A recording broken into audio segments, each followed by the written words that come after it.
decommissioning these lights, which is a bit of a shame because I was thinking, I don't even reckon they've done 50 hours, but there are the original boxes. So we'll be able to put them back in there accordingly. But just to give you an update, I've just taken the grill off at the moment now. And we've got the hood up on this for the minute.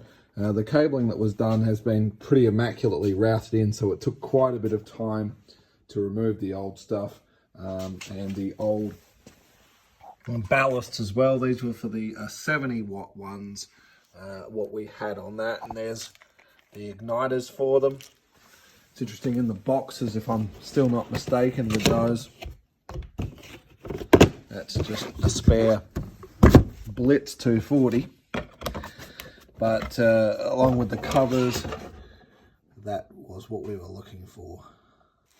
So the new ones we've got there, tools. Now the looms have just been done. So as you can see, had a couple of the old relays here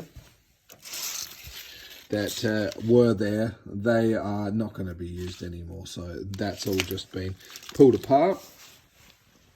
We've also just extended the ground wire, which I will probably, well, I'll leave mounted to there, I believe. I think that'll give us a nice spot to be.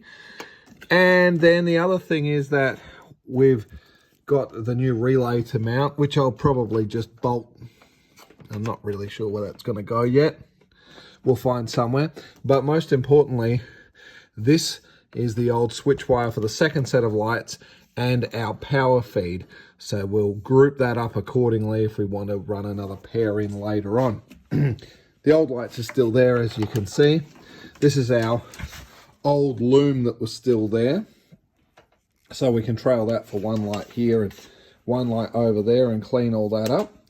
And then the old ones still have their lock nuts on them, so we'll get them off, and hopefully this should be a reasonably swift situation.